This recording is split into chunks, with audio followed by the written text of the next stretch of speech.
Hello, everyone, and welcome to the conversation on this afternoon. This is the first Saturday in May, and we're glad that you are able to join us once again. We are back. We were off on last week, but thanks for joining us today. Do us a favor and take this stream and share it. If you're watching on Facebook or if you're watching on YouTube, just take that link, copy it, text it, email it to somebody, shout it out through your window so that your neighbors can hear. But let's grow the audience because we have some very important things to talk about today. We are talking about the state of policing after the Chauvin trial that took place in Minnesota just recently. And we're going to get into a heavy conversation on today, but it's nothing that we can't handle. But before we get into the conversation, let's have a word of prayer. Father in heaven, thank you again for this day. We just pray that you would bless us throughout this conversation as we are talking. Lord, just speak to our hearts and give us some clarity, give us some answers, and give us some solutions as we move forward. We thank you as we look towards you. In the name of Jesus, we pray. Amen. You all know me. I'm Pastor Michael Jenkins, the administrative pastor at the Kansas Avenue SDA Church. And of course, I have my partner with me. That is Pastor McBride, the youth pastor at the Kansas Avenue Church. And as always, we know that Pastor Keith Morris, the senior pastor, is out there with us. And we have some special guests. Now, these individuals have been with us before, so they need no introduction if you are a regular of the conversation. If you don't know them, you can take their names. You can Google them. I know that you will find some interesting and positive things about them. And you can go back through some of the past conversations and hear the full bio from each and every one of them. But ladies first, always. And we have Dr. Irma Percy, who is with us, and we welcome you back to the conversation on today. And so thank you for joining us. And we also have Dr. Uhuru Williams, who is with us again, and we praise God for his presence. And we have Chief Larry Gonzalez, the Chief of Police of the Riverside, California Police Department. And so thank you to each of you for joining us on today. Now, if you've been under a rock, then that's the only way that you could not know what is going on and what has been happening in society. 2020 was a very interesting year, and we saw what happened in Minnesota with George Floyd, and everything was caught on tape, and Chauvin was kneeling on his neck, and there were other police officers that had him restrained. And of course, that trial just recently took place, and Derek Chauvin was convicted of killing George Floyd. And, you know, there are some questions that we have about policing and some things that may need to change or may need to stay the same, depending on what your attitude is about it. But we want to get right into it and ask our panelists. And so the very first question on today, are you all ready? You ready? Pastor McBride, you ready? All right, here we go. The guilty verdicts of Derek Chauvin, they have drawn different responses across the country. And some feel that it was the correct decision. I would say a lot of people feel that it was the correct decision. And some think that it was the wrong verdict. How do you feel about the ruling? And what do you think it means for the approach to policing Black and brown people in America going forward? What do you think about it? And so I'm going to start with Dr. Percy. If you can go first and just give us your thoughts, and then we'll hear from each one of you.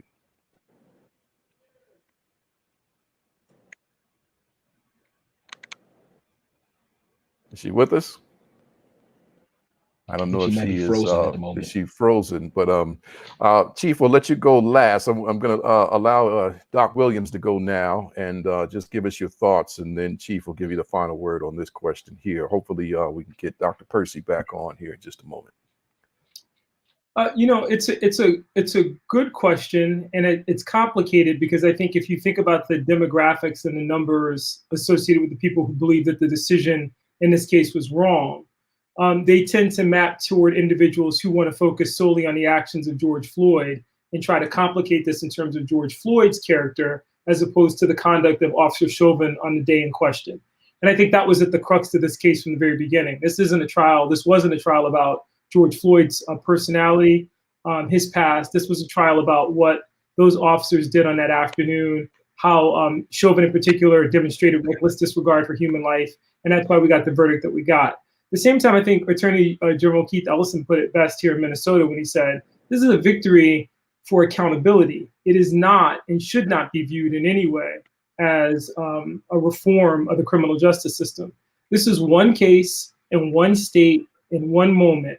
And if we think comprehensively about what needs to happen with regard to policing nationally, dealing with the issue of qualified immunity, talking about the challenges associated with police unions, looking at the fact that in the afternoon that people here in Minneapolis and St. Paul were celebrating the verdict, literally dancing in the streets because you got the correct outcome in that case, you had the killing of a young girl in Missouri. So This is, and of course, a week before the Chauvin verdict here in Minnesota, we had the killing of Deontay Wright. So this is not a moment where people should exhale or take their foot off the gas. This isn't 1964 and the passage of the Civil Rights Act of 1964. It's not 1965 and the passage of the Voting Rights Act of 1965. This is one criminal case where one officer was found accountable, and that's good. It establishes precedent here in Minnesota. It certainly should continue the conversation, but I think it's premature for anyone to declare victory. And I would also say it's also premature for anyone to suggest that the George Floyd Justice Act will, in and of itself, be the panacea we need. This is going to involve systemic change at all levels. And Doc Williams, before we hear from others on the same question, it's important to note that you are in Minnesota, so you're kind of closer to this than the rest of us. We're just hearing things through the news, but this is something that you are living in your own town, your own space, and the people around you. Can you tell us the overall feeling and some of the things that you're hearing from the people around you, maybe even the people that you work with? Are people feeling positive about things changing in Minnesota going forward? It seems like this past year, things in Minnesota have been out of control when it comes to police and police killing, and going all the way back to Philando Castile. Can you just talk to that briefly before we hear from the others on this question? Minnesota is a microcosm of America. So the national spotlight is on us in a way that it was on New York City in the 1990s, when we had that rash of killings and brutality against African Americans that included people like Abner Louima and Sean Bell. We remember that moment. We could talk about Pennsylvania when it had its moment in the national spotlight. Talk about Oscar Grant in California when it had its moment in the national spotlight. I think the disservice that we do is by focusing on this in a regional way, we miss the fact that this is really a conversation about policing in America. And on the ground here, there's optimism in the sense that people feel like, great, we got this verdict. Downtown Minneapolis didn't go up in flames again. There was no unrest because people were dissatisfied with the verdict. But then there are also those who say there are bigger issues on the table here. We've had a conversation for the last year about defunding the police and what that means. And while I'm not in favor of that in the way that most people think about it, there are merits to that argument. So the work is really just beginning and continues in a lot of ways. And I think that's where most activists are here. Great that we got the verdict, the outcome in this particular case where there was incontrovertible evidence. It should have happened for Philando Castile. It did not. But people are saying, we're not terribly interested in, assuming that Derek Chauvin represents a victory. We're interested in what we can do for longitudinal change. Thank you. And Dr. Percy, I want to ask you this same question that we started out with, and that is, how do you feel about the Chauvin verdict, and what do you think it means for policing of Black and brown people in America going forward?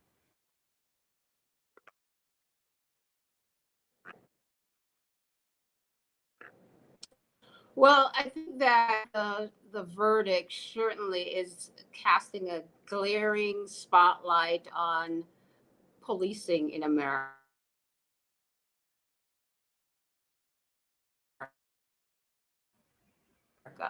All right. Right?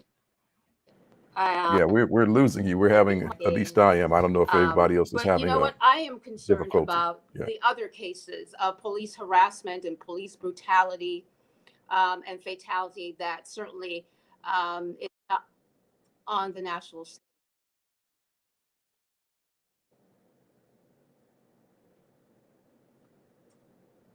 Can you hear me now? All right, we're gonna have to come. Yeah, we're gonna have to come back to you in just a moment. I don't know. You're going in and out, so we're not getting everything that you're saying. We want to hear all of it because we know that it's very important. Can you hear I'm me gonna now? move on to. I can hear you. Yeah. Continue. Let's see if it's working. Okay.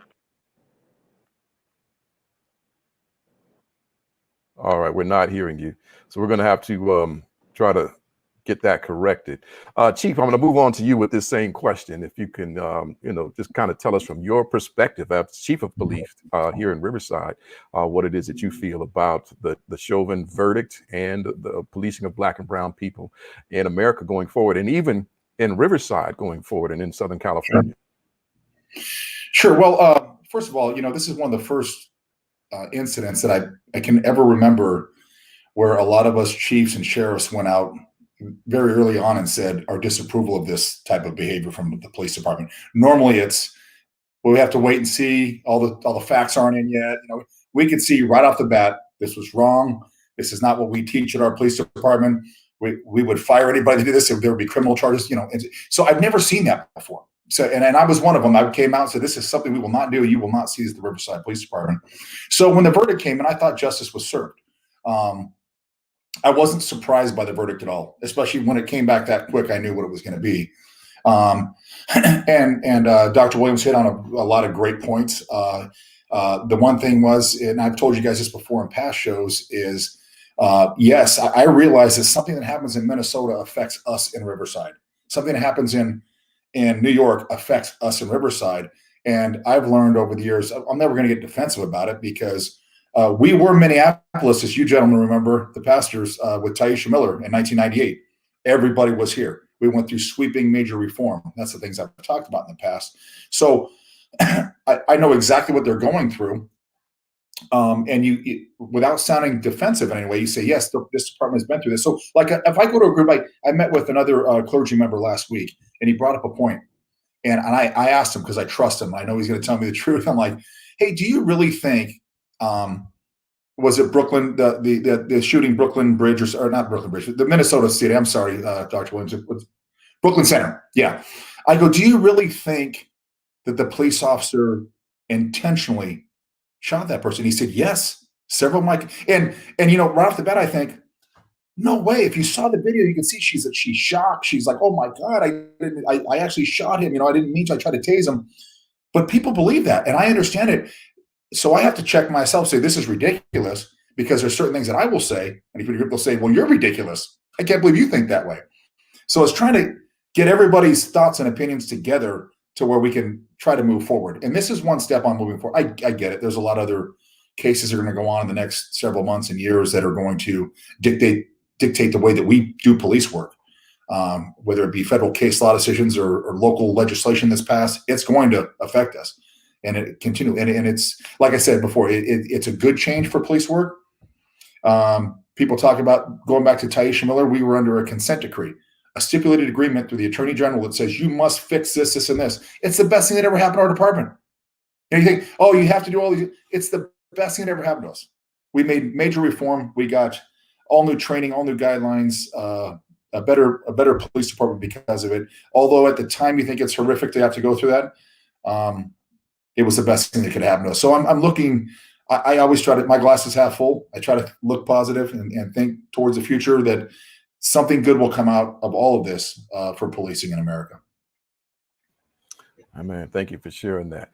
Dr. Williams, you kind of spoke on this already, before Chief came on with his answer in terms of this verdict for Chauvin. It's not total police reform. It's just one verdict, and it represents, a verdict of accountability. But I want you all to just to talk to me, just a little bit more about any hopefulness that you have in terms of policing changing. What hopefulness do you have in seeing more officers that step outside of the bounds and outside of the things that they should be doing, and officers that exert more force than they need to, especially deadly force? What hope do you have in terms of changes happening going forward? Maybe changes in who's hiring practices, maybe changes in the judicial system. And we spoke on qualified immunity. I want to get into that just a little deeper later on, so you don't have to get too deep into that now. But what hope do you have? What hope should we have? What lights are there? Just kind of talk to us a little more about that before we get into our next question. I'll be brief, but I'll link it back to Chief Gonzalez. I think in the immediate aftermath of the killing of George Floyd, one of the things that I was encouraged by was the swift action that Chief Arredondo took in suspending those officers.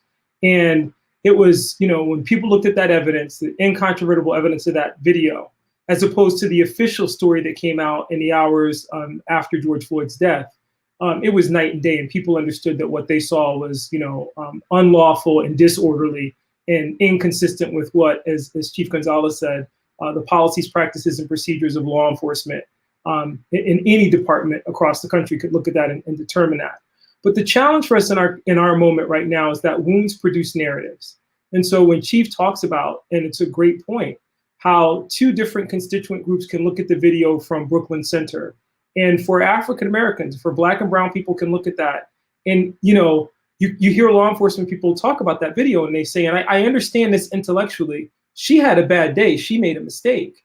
But because of the wound of the way that communities of color have been policed in our country, the way we see that is deliberate. So it's hard to decouple her bad day from why were they stopping him in the first place? And really, this was all over an air freshener's window. And why are we pulling people over in a pandemic for suspended tags? And, this is the compendium of bad law, bad policy, and then, unfortunately, officers of the law, peace officers who are then put in a position where they've got to enforce bad law and bad policy. And we put our hyper focus on the police without talking about all those other things that contribute to it. So for me, I think in this moment, when people talk about, well, what's your sense of hope? My sense of hope is people like Chief Arredondo, people like Chief Gonzalez who are doing that work, the activists who are keeping the pressure on the political system and saying that, these are the things that are non-negotiable. And then everyday citizens who, and I will say, I credit the pandemic somewhat with this, there's no way that anyone can turn back and unsee what we saw in terms of George Floyd, Ahmaud Arbery, certainly Deontay Wright, and hopefully that will have people look at this differently and want to change it and actually want to work toward change.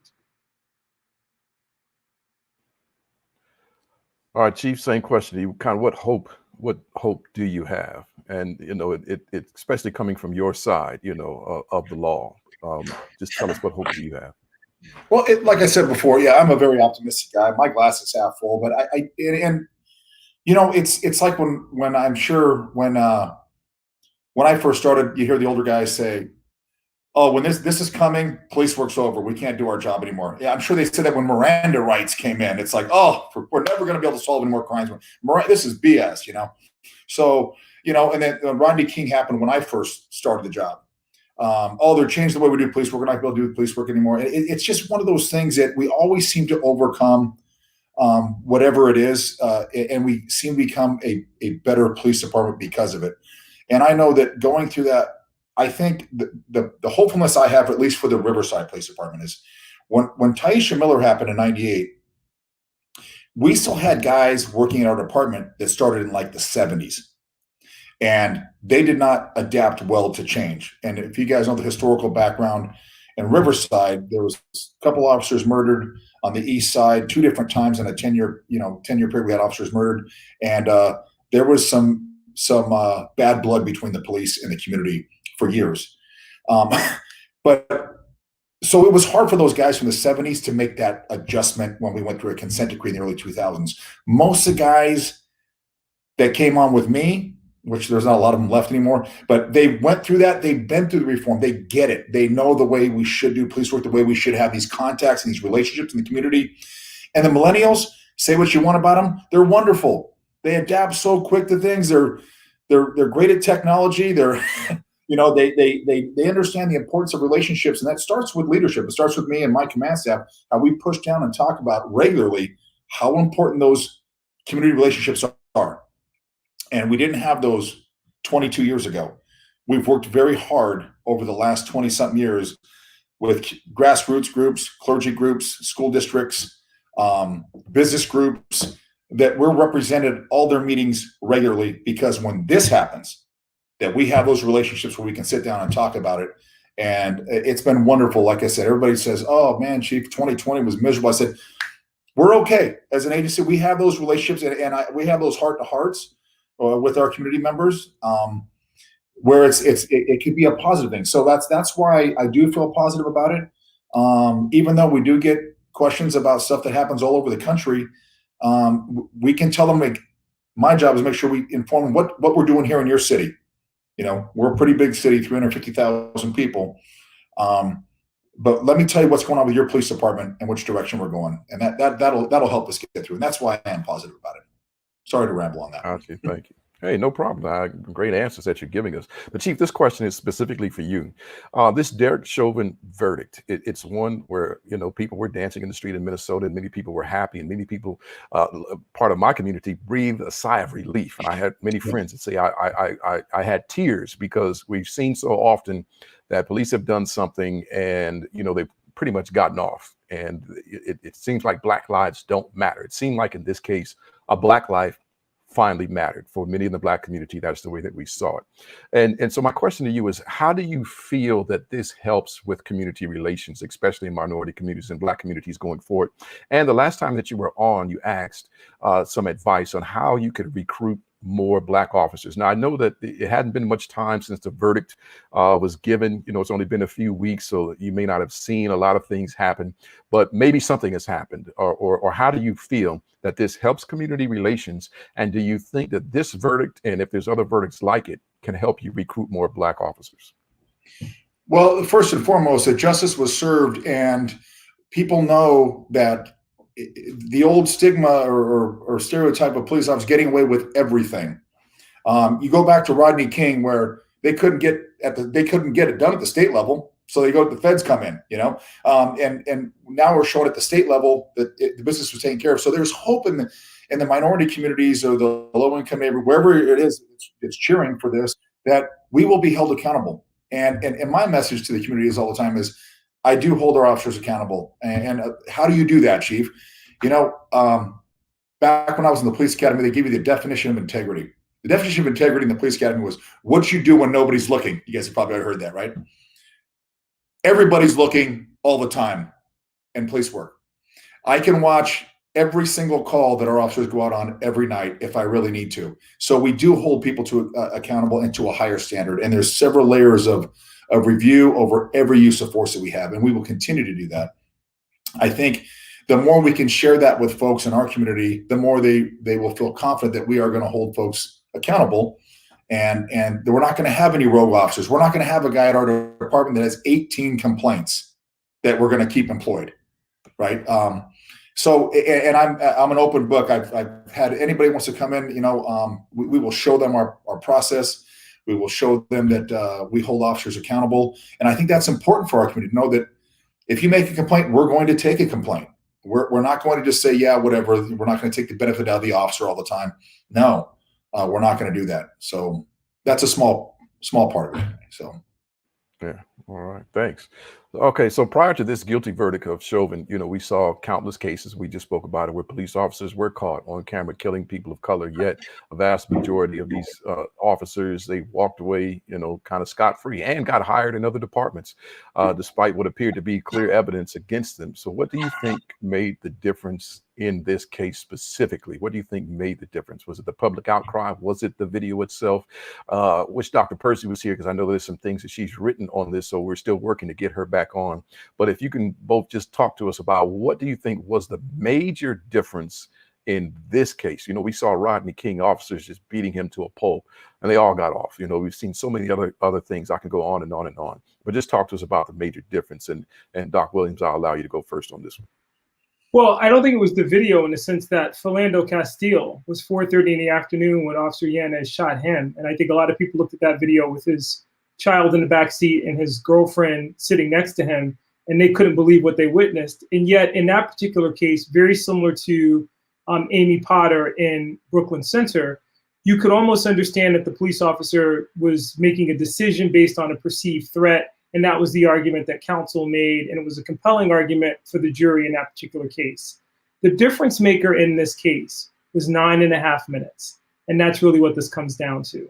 If Chauvin had demonstrated in that space of time some awareness of the humanity of the person who he was treating in such a contemptuous way, it would have been a very different case. It was the fact that he kept his knee there, and as we all watched George Floyd die countless times, and listen to expert witness testimony. I think that was the compelling factor. No reasonable person looked at that video and said that that seemed like a reasonable thing to do.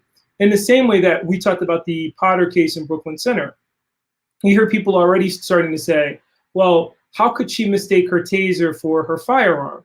Like, she's a 25-year veteran. So, but in the heat of the moment, I can see a counsel making a very compelling argument that those of us who are not in law enforcement don't know what that feels like. And if she's calling out taser, taser, taser, she's following protocol. She's using non-lethal force. So it's going to be a very different case. It was the callous disregard for human life. It was the Lieutenant Calley moment where you have Chauvin's junior officer say to him, "Is this you want to get?"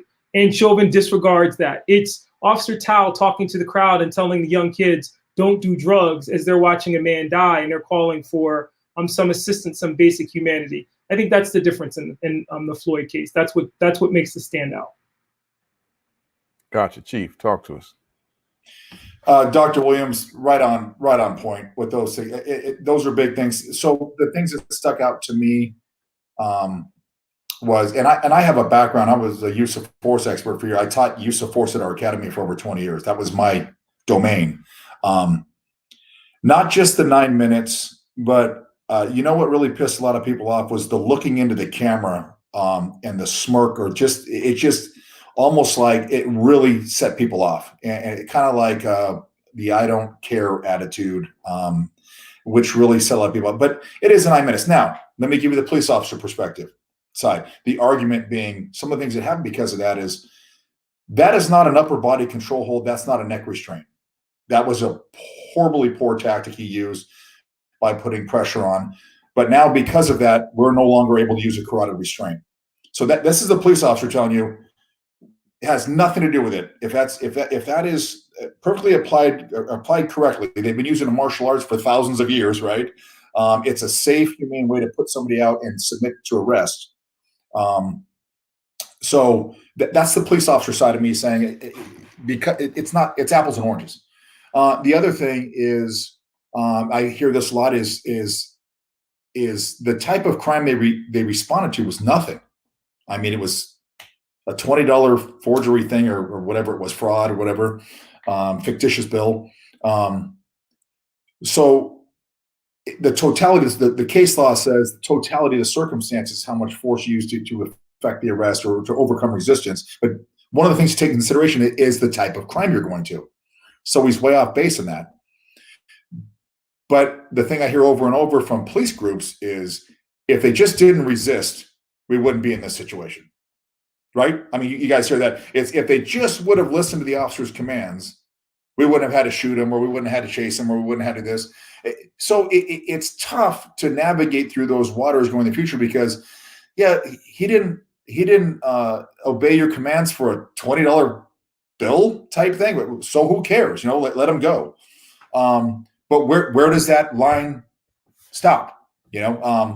So it's tough. I hear it from both sides. I hear it from the police officers, and I know being a police officer, when somebody runs from you or gets in a car and goes in a car, they endanger everybody's life, their life, our life, the citizenry of your community, because they just didn't stop. And then the argument on the other side might be, well, I don't trust the police.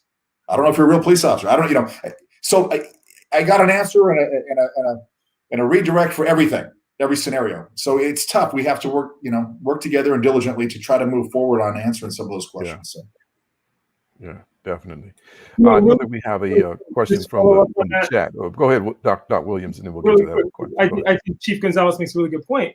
That post-traumatic stress, the wound that I talked about earlier in communities of color, when I watched that video, when Officers Lane and his partner approached George Floyd with guns drawn, right? I don't understand that. I can't understand that.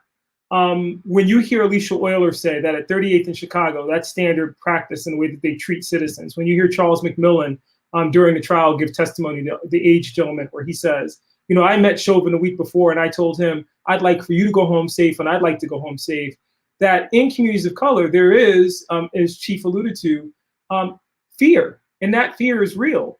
We got to deal with both. Because the reality is you can't blame, I got pulled over Thanksgiving 2 years ago with my daughter in a car in Pennsylvania. And I was sweating and having trouble communicating. And I knew what it was intellectually. I'm trying not to look guilty because I haven't done anything wrong except break a local speed law. But it is watching what has become a genre of death by cop, where you're watching people of color, Black and brown people killed, that I'm having trouble controlling my emotions. I'm like, how is this going to end? And I'm worried about how I'm going to reach for my license. We have to talk about both. And I think, again, to Chief's point, I think part of the challenge in terms of rebuilding is not just what we're going to do in terms of the police, but how do you build trust with the community again? How do you heal those wounds? And you begin with cases like Officer Chauvin's, but then Chief talked about some other things that are happening in his department that need to happen other places where police have to be in the community. There has to be better communication. There has to be transparency. The department needs to be reflective of the community. In Brooklyn Center, the issue of police officers living outside the community has come up. And I'll be very clear about this. This is not going to be simply a case of more Black and brown officers. That'll help. But if they come into a culture where policing still at its core is about preserving the status quo, then you're just going to have Black and brown people enforcing really bad laws. And that's really what it comes down to as well. A $20 forgery should never have resulted in any of that. That's a very interesting response regarding Black and brown officers coming into that culture. And even while we're dealing with that, a question came up in the chat, Chief. You asked for, I guess, more information on how to make sure that you hire Black officers. And so I guess we want to know what kind of progress, if any. I know it's not been a long time that you've been on the conversation, but are you finding any progress in trying to make sure that, you bring some continued diversity to Riverside PD? So thank you, Pastor McBride. What I've been able to do, though, in the last year and a half is the good part, the positive part is I've been able to promote more African-American officers into the supervisory ranks than we've had in years at the sergeant lieutenant level. I still need work as we move up, but that's a work in progress. The part I'm doing better in recruitment of females and Hispanics, but I'm still struggling with African-American males, actually male and female. Yeah, it's the hardest part of recruitment for me. And are you finding that they don't want to, or we're not getting the application at all? So the way we're trying to diversify right now is stealing them from other departments. If there's a good folks at the sheriff's department, I tease the sheriff, Chad Bianco, hey, I want to bring some folks over the varsity team if you got them, but yeah, it's tough. It is tough. And I, talking to some of the African-American pastors within our city and some other groups, they say, yeah, they get it. They know that they're just trying to make them understand that we're trying to do a job. And like Dr. Williams just said, I get it. I've heard that so many times. Or why am I sweating? Now, first and foremost, if I get pulled over, I live in the city that I work in. If I get pulled over by Riverside cop, when they get behind me, my heart starts to race anyway. It's a natural reaction. I know they're not going to give me a ticket. Hopefully, hopefully don't give me a ticket, but it's a natural reaction, and that's something we've been trying to change for years, is that stigma with police officers. But just going back to the first thing, Pastor McBride, as far as recruitment, I'm still struggling hard with African-American male and female applicants. I'm trying to reach out. In fact, I'm working with the NAACP Youth Council. We're doing a Breaking Bread session this month, next week, I think it is, where I'm trying to get college-age kids to jump in and apply and let them. I want to bring them to the station. COVID restrictions are starting to loosen up a little bit. When you just show them, hey, here's what we're all about, and try to break down some of the barriers. So no better way to do it than eating. So yeah. I don't mean to interrupt you real quick, Chief, but just give me a quick rundown. Let's say today I say, 43. I don't know what your age range is, but I want to become a police officer.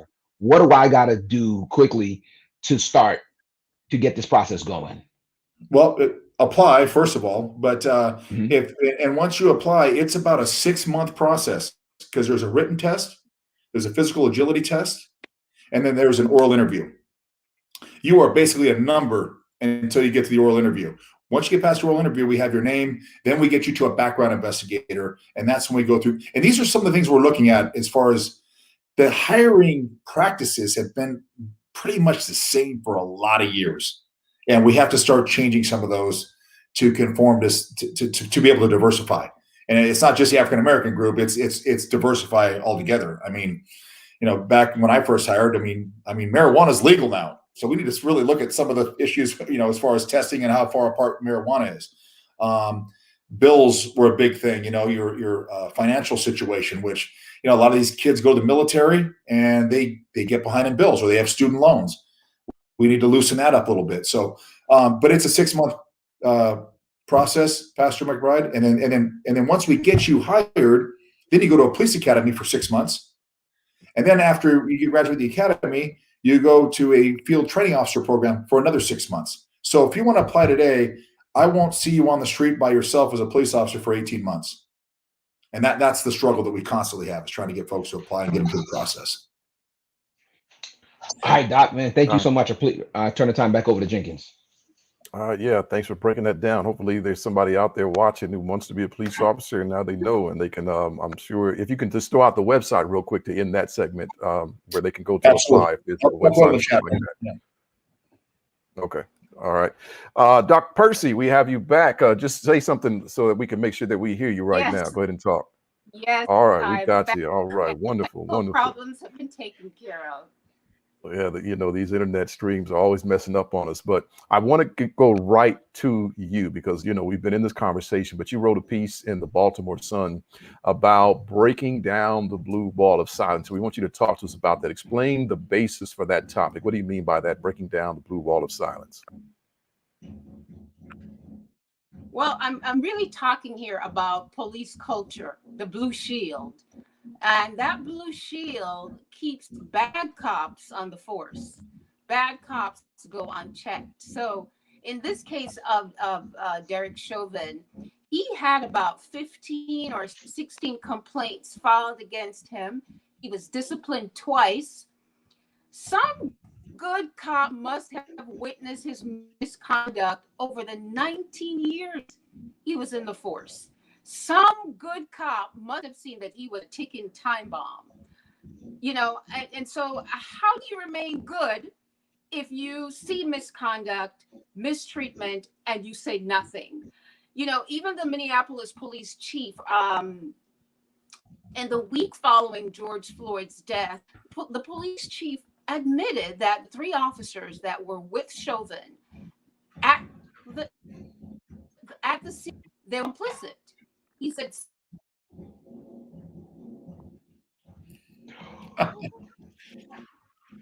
No way. All right. I don't know. It happened to us again, but Doc Percy, we're going to have her come on at another time, right, when she was getting into the depth of it all.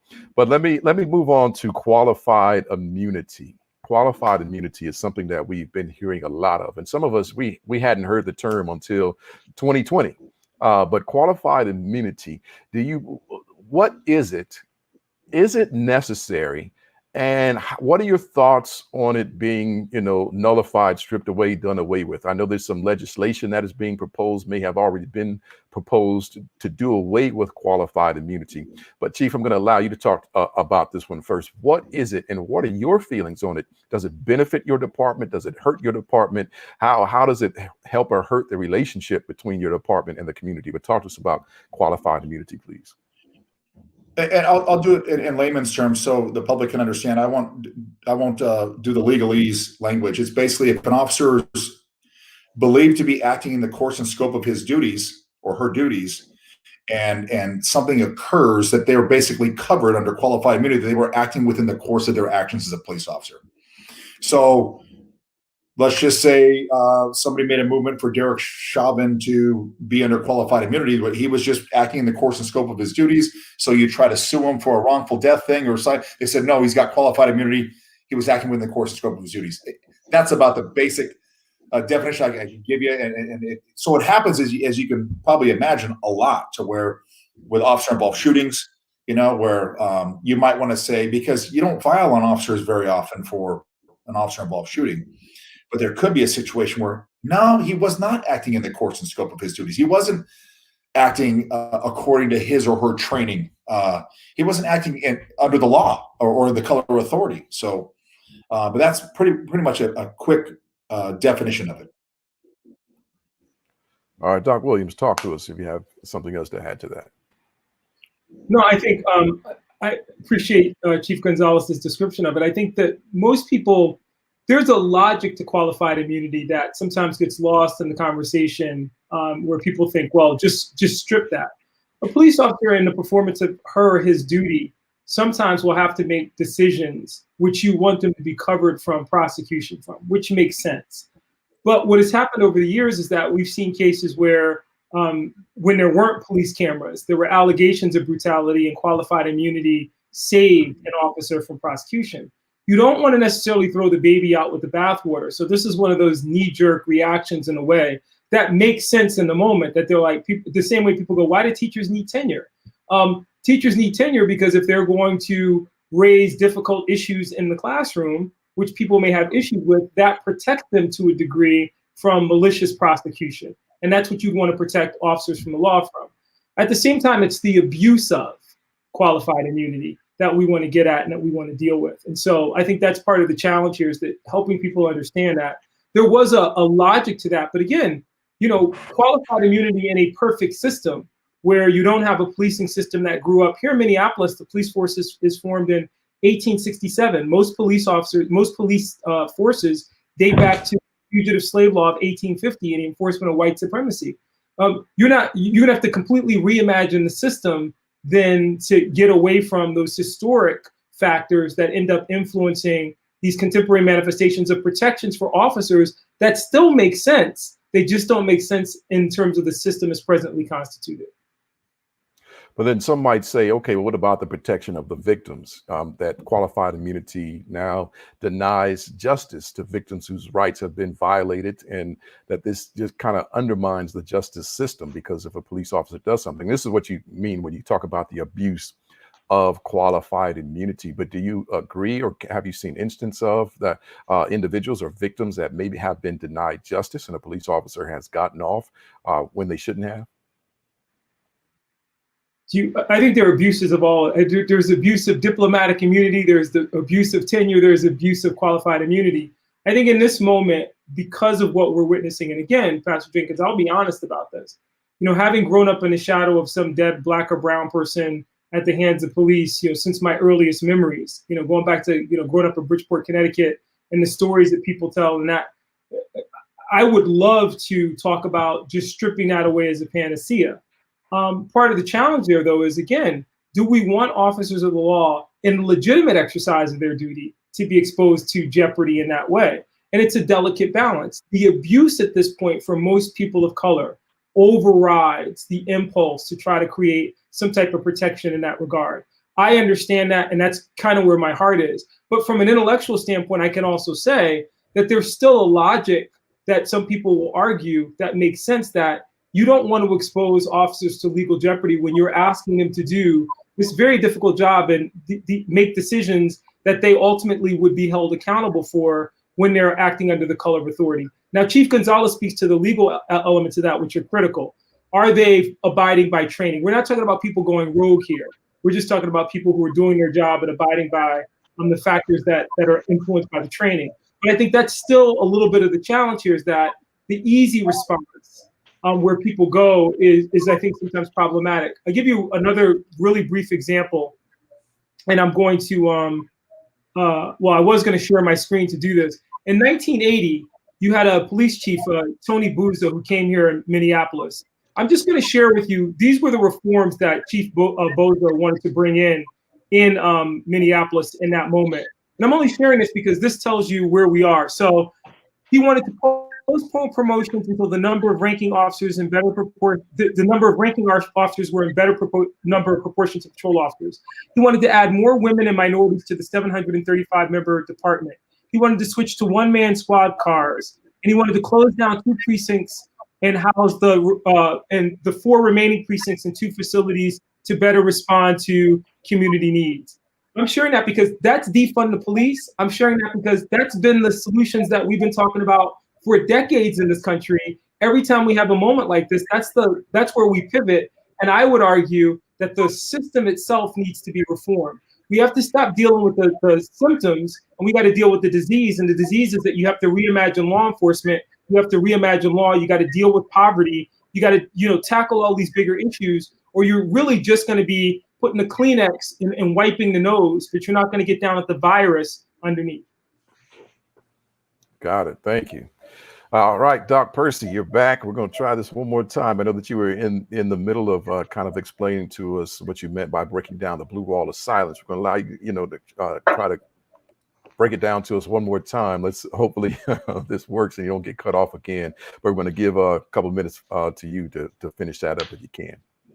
Yeah, I certainly wanted to contribute to that discussion about qualified immunity that I just heard, because, when we're finding judges, talking about that their hands are tied because of qualified immunity, and you have, influential think tanks like Cato Institute saying that they're fighting to end qualified immunity, that is something that has to be considered as not just the Black community being concerned about it, but you have people who are saying that they're looking at this qualified immunity and they're arguing that it shields law enforcement.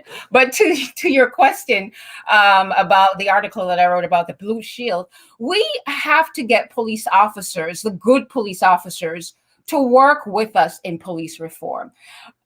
Much of the conversation about police reform focuses on what we need to do about the bad cop. But I think this Chauvin case shows us and demonstrates to us that if it wasn't for the about a dozen law enforcement officers who actually testified against Chauvin, we may not have had this verdict, right? And so those officers went against police norms, including the police chief. They went against police norms to testify against Chauvin. And so it demonstrates to us that we need more good cops to work with us in police reform. And we have to include in police reform measures to protect good cops to speak up, because currently the system has more protection for bad cops that go rogue than it does good cops who actually speak up. And so we need to make sure that there are whistleblower protections given to good cops to speak up, because we need people on the inside to work with us for police internal accountability in order to change this thing around. Yes, there is a place for legal measures, but I think this case actually demonstrates to us that the quickest and most effective way is when we have police officers who are on the inside, the good cops, to work with us in police reform.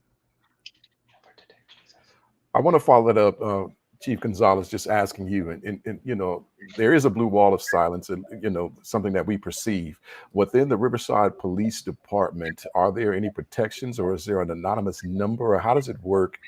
As much as you can share with us, if there is an officer that wants to share something that he's seen or that he's uncomfortable with from some other officers doing, is there anything in place that protects an officer from retaliation or backlash, from reporting an incident or stopping somebody from doing something where they were going to exert more force? Is there anything in place? How do you handle situations like that?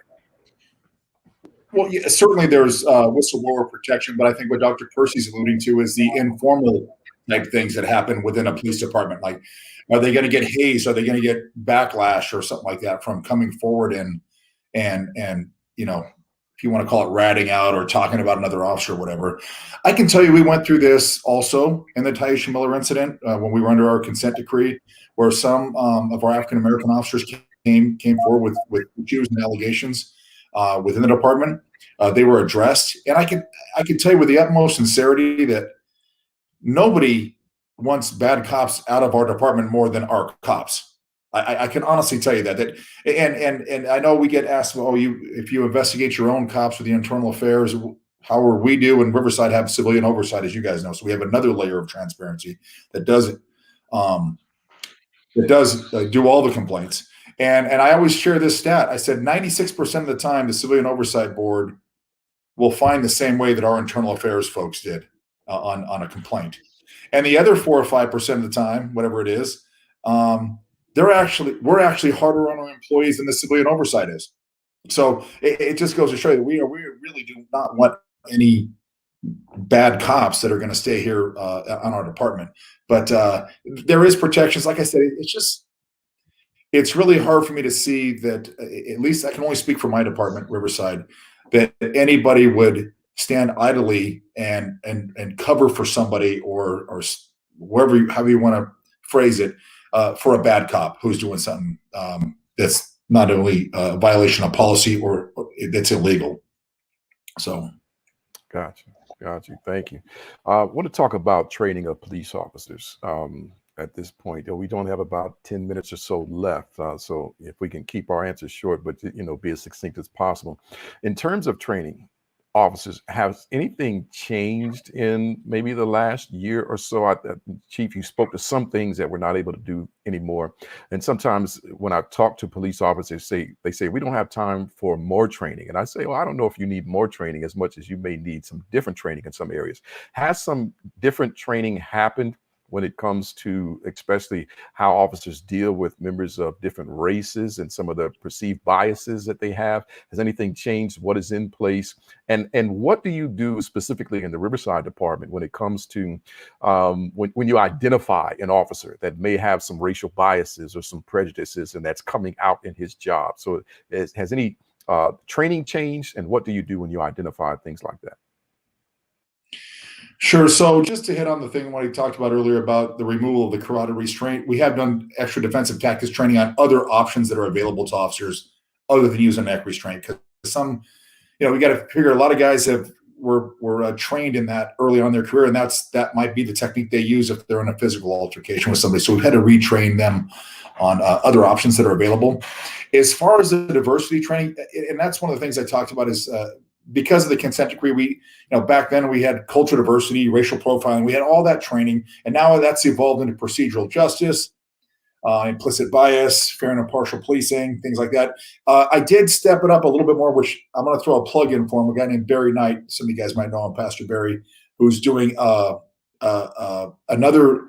It's new training. It's about 4 months old for our department. It's specific to the African American community for officers. And it's more of a coaching and mentoring type training rather than saying, putting a PowerPoint up there. The plug I'm going to throw in, I think he'd be a good person to have on the conversation one of these times if you have time when we talk about some of the cutting edge training that our department's doing. But and we'll continue to do all the other training that we have as well. All right. But can you speak also if you find someone who has some prejudice or some bias coming out in his job? I've been asked that before. Some people ask us straight up, is Riverside Police Department racist? I'm like, I want to tell you unequivocally, no. Does every person in this planet have prejudices? Absolutely. Are they practicing racism? And that is something we can measure. That is something we can see on top of. If we even have complaints about it, we will be able to look into it. And that's what I talk about, the body worn camera footage that we have on every single contact that our officers make in the community.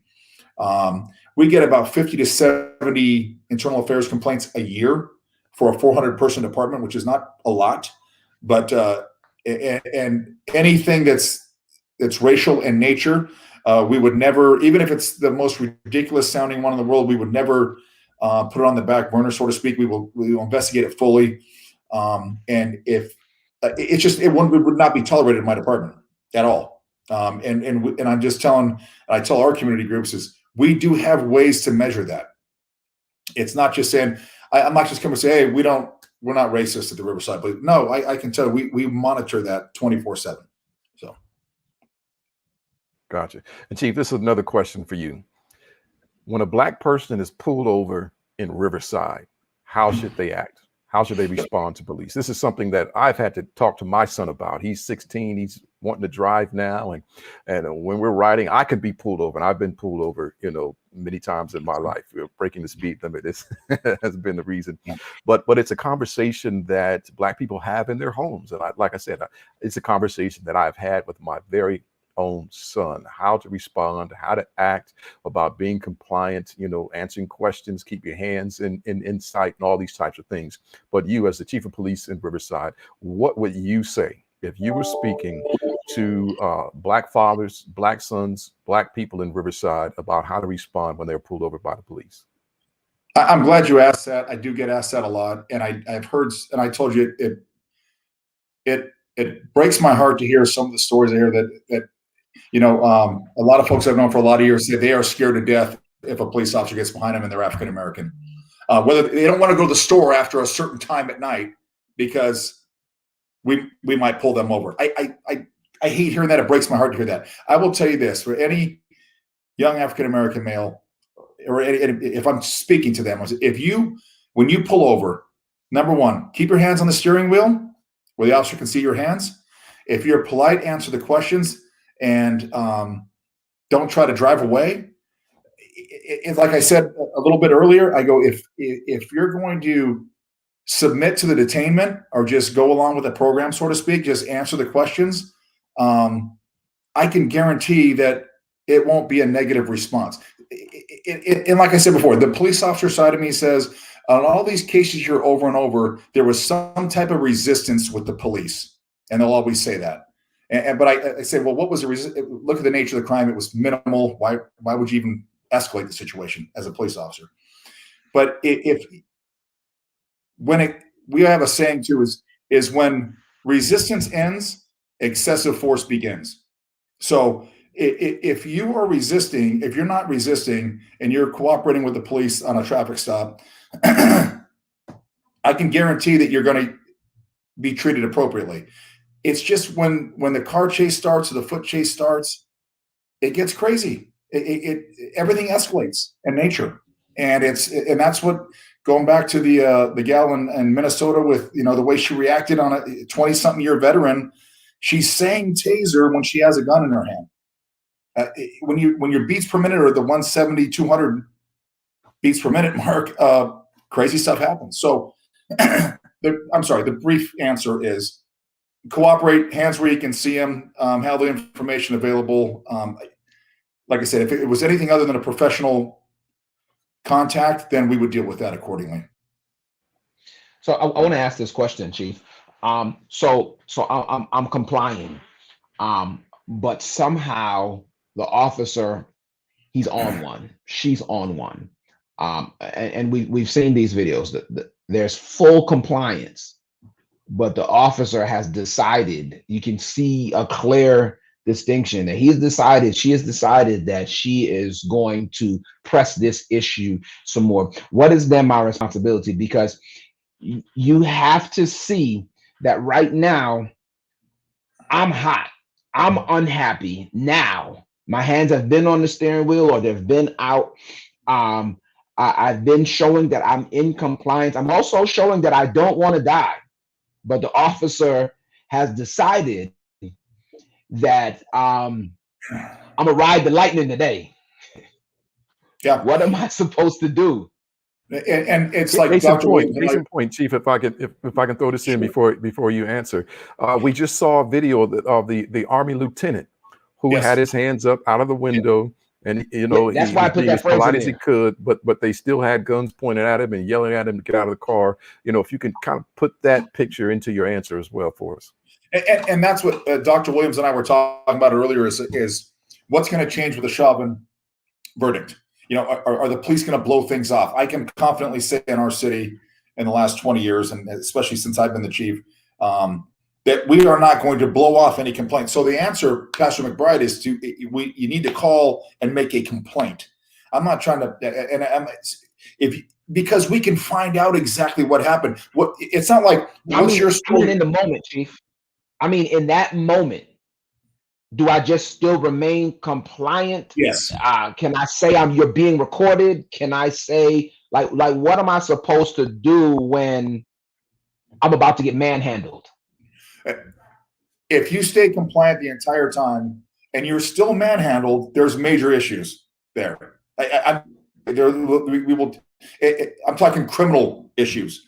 So if you remain compliant, and just remember that at the end of all of this, if you call in and make a complaint, we will investigate it.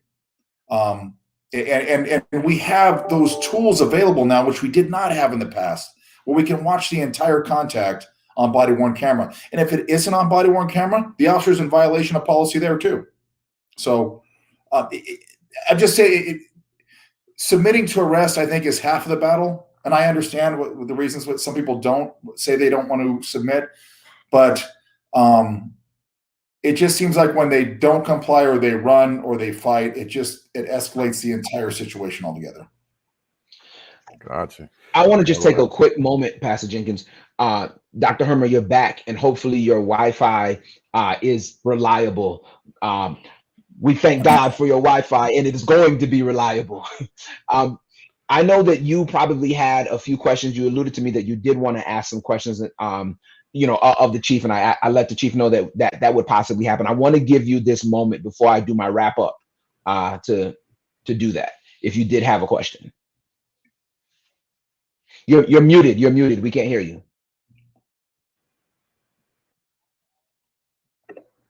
Okay. Thank you for giving me the opportunity to at least chime in again. I think when it comes to policing in America, and when we think about this verdict that a lot of people are happy about, it's just one case, and we have established that point already. But I think what is unknown is that in the past 100 days, President Biden just celebrated his 100 days in office. Well, in the 100 days that he's been in office, 40 Black people have been killed by law enforcement. 40 in the past 100 days. And this week, the NAACP Legal Defense Fund, they actually put a twist in this call for defunding the police, because what they brought to the national spotlight is that just last year alone, local police were given $500 million for just 2020. And so they're saying that it's, the Justice Department really needs to investigate whether or not these local police organizations are violating Title V of the Civil Rights Act, because we're seeing systemic police brutality of Black people. And so, police chief, I'm really happy that you are with us, and I don't want to be redundant because you actually covered a lot of the things that I wanted to ask you about. But we know that for the past 9 years across California, there's been more than 600 cases of police officers that have been convicted of crimes. And your department in particular, there are watch groups that are saying that there's a lack of consistency in how officers who are convicted, how they're handled in your department. I'm just interested in knowing, what is your plan to be more transparent, and your plans for community policing, so that watch groups and the community can feel what we feel from you right now in this discussion, that you are here to protect and serve our communities. Thank you, Dr. Percy. And when you say officers convicted, are you saying officers with sustained complaints within like a past complaint? Or because if they're convicted in criminal court, obviously they're not a police officer with us anymore. So you're just talking about officers that had complaints against them? Officers convicted from anything from domestic abuse to assault. Okay. Got it. So for us, anything that's criminal in nature, they'll be terminated from our employment. There's not many that have, unless they were acquitted, in criminal court.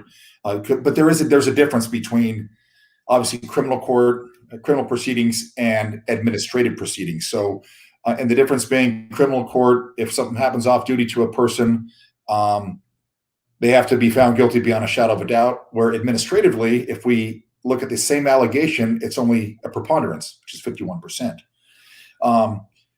What we've done is, and I'll be the first to admit, we talk about police unions. I don't want to get in too much of a political discussion about that, but I'll tell you a hard part for a police chief is if I fire an officer and they go through their police officer bill of rights and what they have, and they go to an arbitration and they win that arbitration after I fired that person, sometimes we have to take that person back. And that is difficult as a police. So police chiefs, when we talk about unions, like I said, I understand them and I have to work with our union, and I do work with our union. They do wonderful things for police officers. But as a police chief, it's a little bit tough sometimes when you get to the administrative stuff.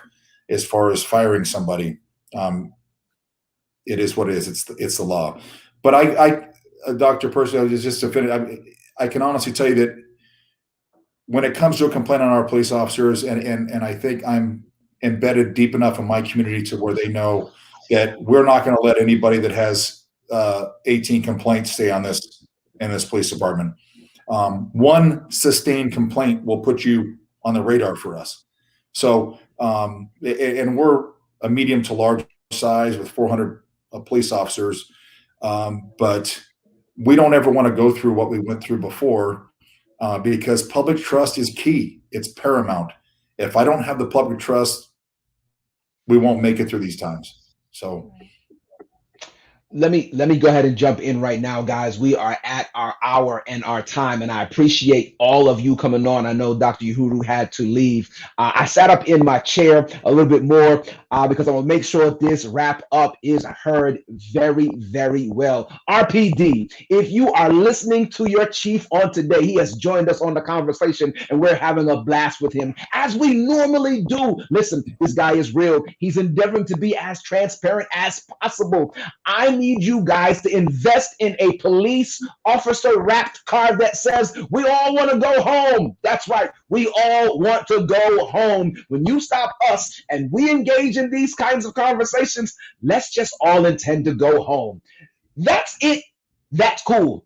But that's not all we talked about. In fact, we didn't even talk about that. One of the things we definitely talked about is how to make sure that officers who try to hold others accountable are safe. Now, we said a whistleblower's protection.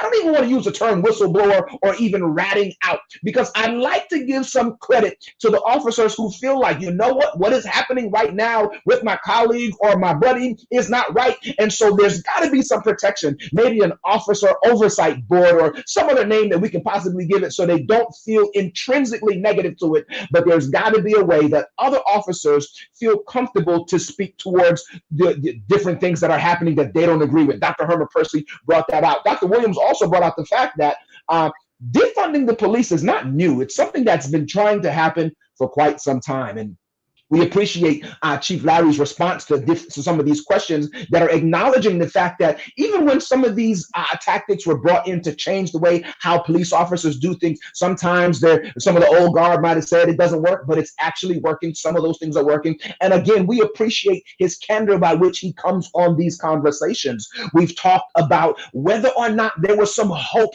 regarding now that the Chauvin has been guilty for the crime that he did. The fact is this was a small pebble in a huge ocean. A huge ocean, guys. We have to stay active. All of you listening here, we thank all of your conversations and your chats here. This is a marathon. This is not a sprint.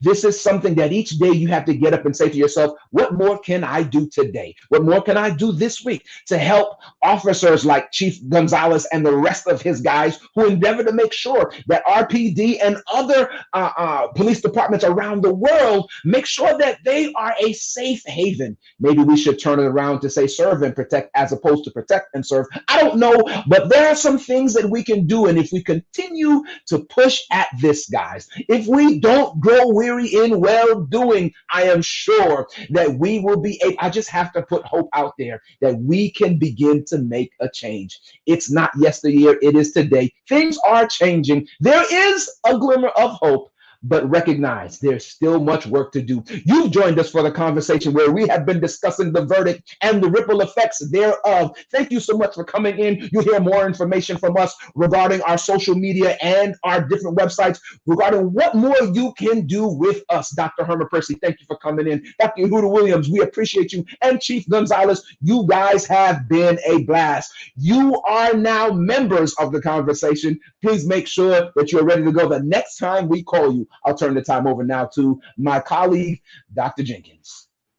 Amen. Thanks again for another fire wrap up. I want to remind everybody out there who's watching that if you're interested in joining the Riverside Police Department, you can apply here. You just go to City of Riverside, ca.gov, and then you look under employment opportunities, and the position that you would be applying for is officer trainee. So take this down. Send it to the young women and men out there. I know the chief is looking to recruit more individuals who are Black, and so please send this information out there. You can apply, go through the process, go through the steps. Hopefully everything works out for you. So that is the information for you. Thanks again, Chief Gonzalez, Doc Percy, for joining us on the conversation. It has been another good one, another great one. And everyone who's watching, share this so that individuals can see this after we're done, after it's live. They can see what's on Facebook and on YouTube and get more of this conversation. Let's bow our heads for a word of prayer before we close. Father in heaven, thank you again for being present in the midst of this conversation and giving us more wisdom, giving us more insight, and just blessing us totally.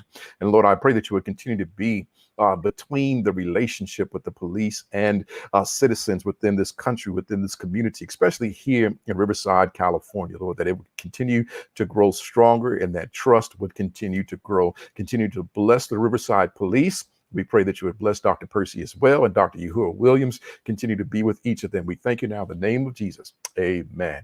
May God richly bless each and every one of you.